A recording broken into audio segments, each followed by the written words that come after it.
and Detachment University.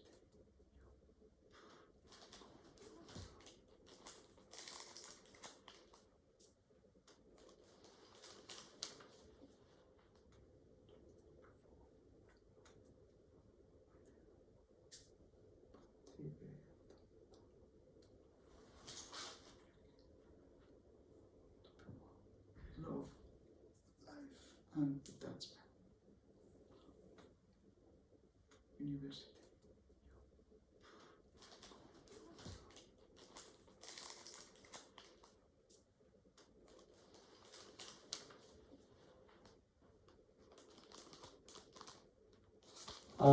Sometimes we say the temples of the Hare Krishna movement are like embassies of the spiritual world. So do you feel like you're entering a different space, isn't it, when you come here? It's amazing. It's like, I remember years ago we used to you had to go to the India office to get visas to go to India.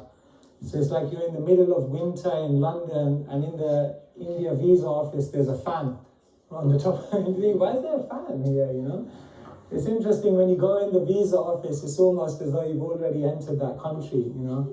No one queues up in the visa office, none of the machines work, all the counter people are chewing like pan, you know, so it's... But when you come into a spiritual place, it's almost as though you feel a different energy, you feel a different atmosphere. And the manner is very special because for over, this is the 50th year. So for 50 years, there's been so much spirituality going on here on a day-to-day basis. So I hope you'll have a wonderful experience here. How many of you are here for the first time ever? Oh, wow. Okay, so others have been, so yeah. So it's your home, you're welcome to come anytime.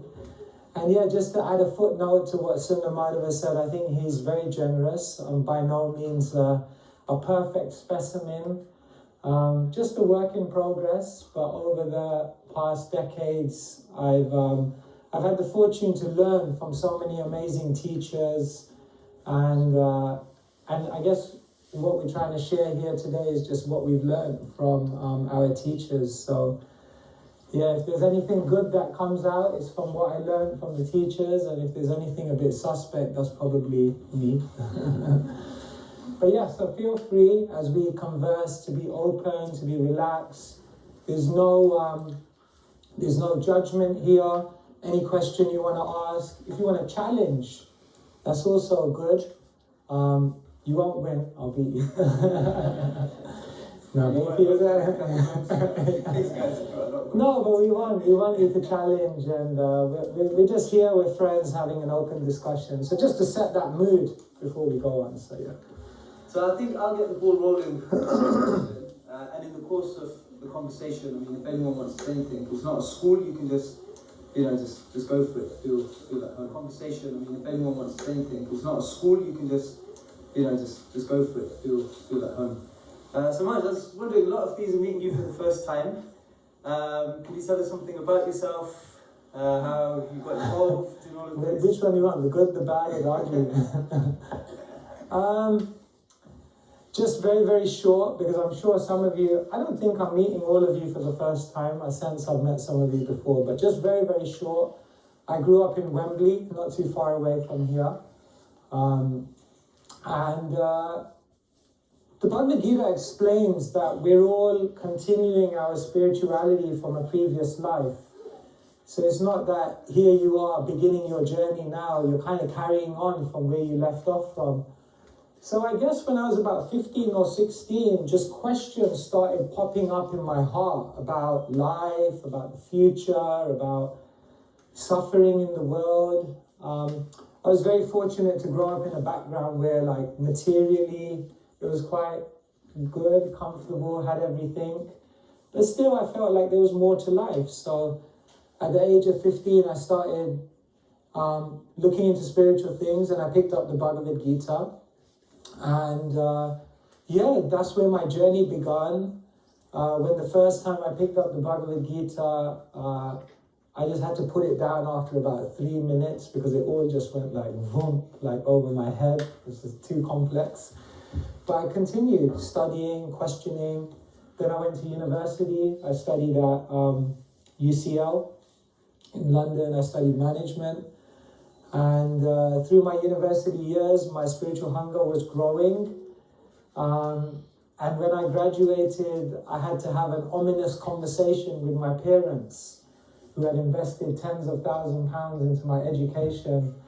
And I had to tell them, I'm not going to get a graduate job. Instead, I'm going to go to India for a year because I need to travel and I need to explore. So naturally, my parents were a little nervous. My dad said, religion, don't go too deep because religion has no end. You'll never come out. I said, don't worry, Dad, I'm a balanced guy. Then I ended up like that. So he sensed there was something there, but I convinced them. Anyway, then I went India and I traveled around, and it was an incredible journey. Because in India, and spiritual India, let me say spiritual India because India has a lot of things in it. But spiritual India taught me a whole different way of living, a whole different value system, a whole different purpose and goal. And so when I came back, I decided, yeah, let me pursue this. So I came and I lived here when I was 21. That was in 2002. And 1 year became 2, which became 5, which became 10, which has now been over 20 years. And and then recently I entered like another phase of my life where I accepted a vow called sannyas. So nowadays we walk around with one of these sticks. It's good for self-defense, amongst other things. But the sticks represent, there's 3 sticks in there, and they represent the body, mind, and words. So when you take a vow of sannyas, then you try to make a vow that for the rest of your life you'll remain as a monk and try to dedicate your body, mind, and words to sharing spirituality. So that's what I'm trying to do, imperfect as I am. And so, this is, I guess, what we're doing here today is what I do every day, which is just meeting people and discussing life and trying to help each other understand more about where we can find real happiness. So, I think that's a little bit about me. Yeah, wonderful. Yeah. Thank you. I think some of them here may be interested in taking sannyas one day. What's the typical day in your life like living at the temple? Yeah, early mornings are really important. So it begins very early. The hours before sunrise are said to be the most powerful hours of the day to spiritually connect. So we're usually up by 3. And if you're kind of a little bit lazy, then you're up by 4. And the first service of the day, what we call Arti, which is in the temple room, is at 4:30. And we sing. Then between 5 and 7, we do our own personal meditation. And then at 7, we kind of have someone in the community who reads from one of the books of wisdom. And then we have a discussion. And that takes us up to breakfast. So it's amazing. You've done so many things before breakfast. And then during the day, we all do different things. So there's so many things to do at the temple. We have our farm. We have schools that visit. And then many of us go out into the world, whether it be universities, colleges, corporate firms. And sometimes we just stand on street corners, as Sundar and myself did for some years, stopping people and just talking to them about spiritual things, which is an interesting experience. So we do different things, and then we come back in the evening, and we usually have some milk in the evening, and try to wind down. And most of the monks are in bed they don't have a bed actually. They sleep on the floor in the sleeping bag by about 9 o'clock, and then get about 6 hours sleep, which is sufficient. And then the day begins again. Simple living, high thinking. That's the motto. Smith was there nodding back. why a monk? I mean, people may think, what about football? What about restaurants? What about cinema? All these things in life that people do for entertainment and for fun. Do you feel like you're missing out by doing what you're doing? Yeah, all these things are naturally pleasurable. Like, who's not going to say there's happiness? There's no happiness in going on holiday to the Maldives or something. Of course, it's nice, and it's not that you can't do that. Watch a film now and again, no problem. It's not the end of the world. But it's kind of like this. You can be the top of Division 2, but you're still in Division 2. So all of these things, they might give you some pleasure in a certain league of happiness. But when we start entering the spiritual wisdom literatures, then we start interacting with a different league of happiness, what we call the Premier League of Happiness. And so when you start interacting with that, a kind of happiness, a fulfillment, which goes beyond the body, which goes beyond the mind, which goes beyond temporary pleasures, and you begin contacting something much more profound, then what happens is that all of the other things which previously, your life was kind of rotating around, those things don't hold as much interest anymore. And so when people come to spiritual life, it's not like we're forcing ourselves, like, okay, now I've got to make sure I don't do this and I've got to make sure I don't do that. But it's kind of like you experience something which is of such a higher grade quality that you begin looking at the other things and you think, like, I could do it, but I could be spending my time doing bigger and better things. And so I think it's kind of like that. Krishna says in a very beautiful verse, just to give you a little bit of taste of Sanskrit, because you've all been studying. Krishna says in a very beautiful verse, Vishaya vinivartante niraharasya dehina rasovarjam rasopyasya param dreshtva nivartate. Krishna says everyone is looking for rasa. Rasa means an experience. But Krishna says there's a lower experience and there's a higher experience. And once you've experienced the higher thing, you kind of give up the lower one pretty automatically. And so. Okay. Wonderful. At this point, anyone here got any questions? You were looking a bit reserved and a bit shy. I think it's just going to take one question. Yeah, one question to break the ice and then it will be flowing. What is the higher thing than becoming monk? There's nothing higher than becoming a monk. No, actually becoming a monk, when I took the vow of sannyas, then many people came to me, they congratulated me. And I kind of was telling people that I don't actually see it as an achievement. I don't think being a monk is an achievement. I don't think being a monk is the goal of life. I don't think being a monk signifies success.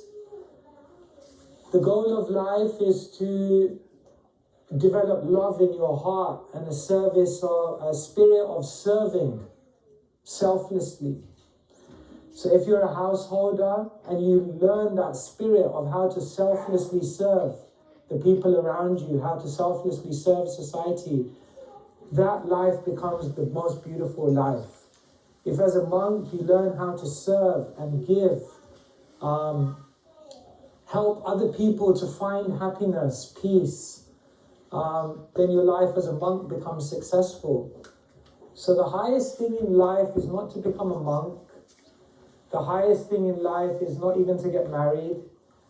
The highest thing in life is to develop the love, the selflessness by which we function in this world, taking ourselves out of the center.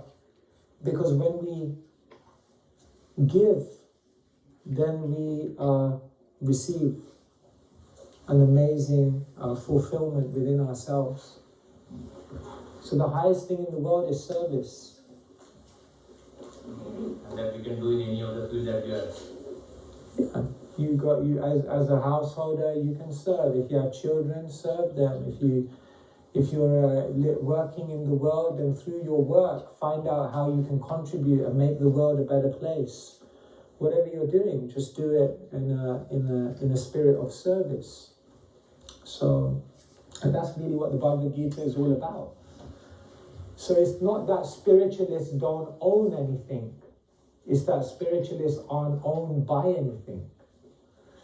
So you can live in this world, you can function in this world, but use it for a higher purpose than just selfish gain.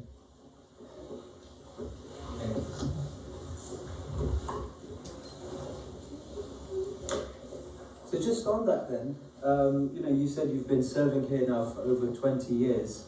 What keeps you going? What inspires you to want to give and to be that selfless and to develop that love? How do you sustain for so long? I think every day we see amazing transformation within people. Every day we see stories of how when people come in contact with spirituality, their life changes. And so every day when we're experiencing these miraculous things by sharing spirituality with the world, you almost wake up the next day and you think, wow, what's going to happen today? What amazing, miraculous, mystical, memorable, moving thing will happen today? So for me, like spirituality and this type of life, a life in which we're trying to give, is full of so many adventures, is full of so much excitement, is full of, just beautiful experiences. When I joined the monastery, someone said to me, you have two choices. Either you can fill your life with things to show, or you can fill your life with stories to tell. Which one do you want to do? You want to fill your life with things to show people, or you want to fill your life with stories to tell people of amazing, mystical, beautiful things that happened? And so it's such a beautiful life when we become givers, that there's so many amazing stories and adventures on a day-to-day basis. So sometimes people think a monk, no, don't do this, don't do that. It feels like a very restrictive life. Actually, it's the greatest adventure. It's just a beautiful, mystical drama every day. Anybody else? Actually, so what challenges do you face, if you face any, and do you as a monk get distracted? Do I as a monk get distracted? Do I as a monk go through any difficulties? Well, you know, when you connect yourself to or you do your ECG, your echocardiogram, right? Echocardiogram. Then how does the lifeline go? It's always like this, isn't it? If your lifeline is like that, that's bad news, my friend. That's not good news. Life means ups and downs. Life means difficulties. Life means success and failure. So whether you're a monk, whether you're a householder, everyone has ups and downs in their life. There are good days, there are bad days, there are challenges that appear. But what happens is that when we take up spirituality, we have a lens through which to see everything. It's not that you don't face problems anymore, but now you have a lens through which to see those problems, and therefore you can turn the problem into an opportunity. When you become spiritual, it's not that you have relationship difficulties anymore, but now you have a lens. Who are they? Who am I? What's the purpose of this interaction? And therefore we can rise above the ego and interact with people in a different way. So yes, there are challenges, there are difficulties with the mind, difficulties with our senses, difficulties with determination, there are doubts, there are relationship strains, so many problems. But we learn to see that each of those challenges are an opportunity to grow. Because no pain, no gain. So pain has a purpose. Problems open up the doors for progress. And so, we just learn that art. of how to turn pain into purpose. And in the challenges we grow, and therefore they don't overwhelm us. Can I ask you a question? It's mainly around detachment, and just reminded me when you mentioned that word. I think when I first read Bhagavad Gita, I was thinking about that concept quite a lot when I was a bit younger. I think I basically concluded that it'd be very difficult to live a life in detachment when you have responsibilities and senses and other things happening. And then when I did the Discover course, I think it was mentioned that, and maybe when I read the Gita again, that by attaching everything through Krishna, you can almost detach. Mm-hmm. Is that correct in terms of the way I'm thinking about it? Yeah. I'll tell you a story. Once there were two monks and they were crossing the river, celibate monks, an old monk and a young monk. And just as they were about to cross the river, there was a lady there. And she was kind of struggling to cross the river. So she called out